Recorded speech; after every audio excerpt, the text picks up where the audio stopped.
Next अगला question, question number 4। इसमें एक ट्रायंगल दिया हुआ है टी क्यू आर और एक दूसरा ट्रायंगल है P Q S. T Q R और पी क्यू एस। इसमें आपको कहता है कि Q R by Q S, ध्यान दो यहाँ पे, क्यू आर ये पूरा है, ये क्यू आर यहां से यहां तक, बाई क्यू एस का रेशियो किससे लिया गया है? Q T by P R. Q T ये पूरा, ठीक है, और पी आर ये लिया हुआ है, ये दोनों का रेशियो बराबर दिया हुआ है। और क्या कहता है कि कौन एक बराबर है कौन दो के, यानी एंगल 1 और एंगल 2 ये दोनों आपस में बराबर, ठीक है। अब वहां पर ध्यान दो, त्रिभुज यदि हम समरूप लेते हैं, ये थोड़ा सा अलग लग रहा है दिखने में। यहाँ पर देख रहे हैं कि पहला जो भुजा लिया क्यू आर वह इस त्रिभुज का है, ठीक है, और ये क्यू एस ये छोटा त्रिभुज का है। तो इसके अनुसार इधर क्या होना चाहिए था कि क्यूटी के बाद दूसरा जो पी आर दे दिया है, इस पी आर के जगह पर क्या हो जाता, यदि क्यूपी हो जाता, यदि क्या हो जाता क्यूपी, तो हमारा काम आसान हो जाता, होता है कि नहीं। यानी जहाँ पी आर दिया हुआ है उसके जगह पर यदि क्यूपी हो जाता तो हमारे, और ये कौन देखो दोनों में है, इस प्रकार से ये दोनों त्रिभुज आसानी से समरूप हो जाते। कौन सा त्रिभुज? पी क्यू एस और टी क्यू आर। देखो यहाँ पे टी क्यू आर ये बड़ा त्रिभुज और पी क्यू एस ये छोटा त्रिभुज, ये दोनों त्रिभुज बहुत आसानी से समरूप हो जाता यदि इस पी आर के स्थान पर हमें क्या लिखा हुआ मिलता, क्यूपी, ठीक है। बड़ा त्रिभुज का बड़ा भुजा, छोटा त्रिभुज का छोटा भुजा, बड़ा त्रिभुज का बड़ा भुजा और छोटा त्रिभुज का छोटा भुजा, और उसके बीच का कोण जब बराबर हो जाता है तो ऐसी स्थिति में दोनों त्रिभुज समरूप हो जाता है। कौन सा नियम से?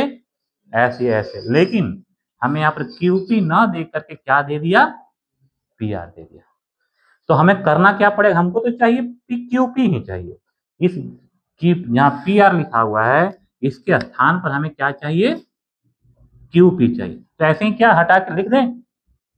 ऐसे तो नहीं लिख सकते हैं, हमें क्या करना पड़ेगा, देखना पड़ेगा कि क्या ये दोनों आपस में बराबर है, तभी हम इसको हटा करके इसके स्थान पर क्यूपी को रख सकते हैं। ऐसे किसी को उठा करके दूसरे की वहां पर नहीं रख सकते हैं। रखने से पहले हमको ये जांच करना है, देखना है कि क्या पी आर और क्यूपी दोनों बराबर है या नहीं, ठीक है। यानी त्रिभुज को समरूप करने से पहले आपका पहला काम क्या हो गया, ये जांच करना कि क्या पी आर और क्यूपी बराबर है। अब ये देखने के लिए आप ध्यान से देखो ये दोनों कौन सा त्रिभुज का भुजा है, क्यू आर और सॉरी क्यूपी और पी आर, कौन सा त्रिभुज का भुजा है? त्रिभुज पी क्यू आर का भुजा है कि नहीं है। यानी त्रिभुज पी क्यू आर में क्या दिखाई पड़ रहा है, कौन एक, अब इसको मिटा देते हैं, अब ध्यान दें, आमने सामने नहीं। तो त्रिभुज पी क्यू आर में आपको दिया हुआ angle 1 is equal to angle 2, दो कोण आपस में बराबर हैं तो क्या होता है, यानी बराबर कोण की सम्मुख भुजाएं बराबर होती है, अर्थात पी आर और पी क्यू ये दोनों आपस में क्या हो जाएगा, बराबर हो जाएगा, होगा कि नहीं। अर्थात अब हम इस त्रिभुज को समरूप करने से पहले कौन सा त्रिभुज में हम देखेंगे, त्रिभुज पी क्यू आर में। कौन सा त्रिभुज में? पी क्यू आर में। क्या है त्रिभुज पी क्यू आर में? एंगल 1 इक्वल टू है एंगल 2, ये दोनों आपस में बराबर है। कैसे? प्रश्न से या फिर दिया हुआ है। और जब ये दोनों बराबर है इसीलिए क्या हो जाएगा, क्यूपी बराबर होगा किसके, पी आर के। क्यूपी बराबर होगा पी आर के। क्यों बराबर होगा, यहाँ लिख देना है क्या, बराबर कोण की सम्मुख भुजा, ठीक है, बराबर कोण की सम्मुख भुजा है, इसीलिए ये दोनों बराबर हो गया, ठीक है। और इसको मान लेंगे हम इक्वेशन नंबर 1, ठीक है। अब वापस हम जाते हैं इन दो त्रिभुजों में जिसे हमें समरूप सिद्ध करना है, ठीक है। अब लिखेंगे त्रिभुज पी क्यू एस और त्रिभुज पी क्यू आर में, इन दोनों त्रिभुज पी क्यू एस और पी क्यू आर जिसे समरूप सिद्ध करना है।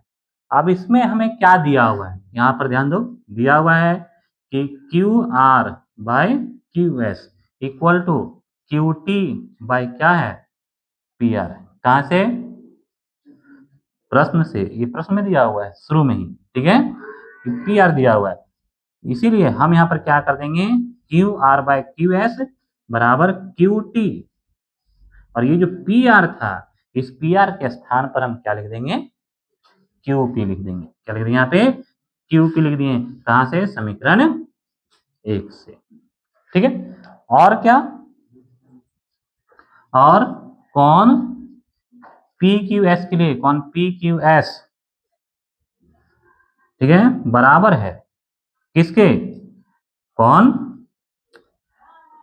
टी क्यू आर, ठीक है। और ये जो कौन एक है इसी का नाम हम इस त्रिभुज के लिए क्या लिख सकते हैं, पी क्यू एस, और इसी कौन का नाम बड़े त्रिभुज के लिए हम क्या लिख सकते हैं, पी क्यू आर। एक ही कौन लेकिन अलग अलग त्रिभुज के लिए हम इसका नाम क्या करते हैं, अलग अलग लिखते हैं। और ये दोनों कौन आपस में क्या है, बराबर है। क्यों बराबर है, क्योंकि इसमें लिख देंगे क्योंकि कौन एक, यानी ये क्या है, उभयनिष्ठ कौन है, सॉरी क्या ये उभयनिष्ठ कौन है, अर्थात कॉमन है दोनों, इसलिए दोनों आपस में क्या हो गया, बराबर हो गया। अब ध्यान से देखो क्या लिखें, Q R by Q S, Q R by Q S, Q T by Q P, और इन दोनों के बीच का कोण, दो भुजाएं और उसके बीच का कोण जब आपस में बराबर हो तो ये दोनों त्रिभुज आपस में समरूप होंगे। कौन सा नियम से, एस, ये एस से, नीचे लिख देंगे। इसीलिए त्रिभुज पी क्यू एस सिमिलर होगा त्रिभुज टी क्यू आर के, कौन सा रूल से, एस ए एस समरूपता नियम से, ठीक है।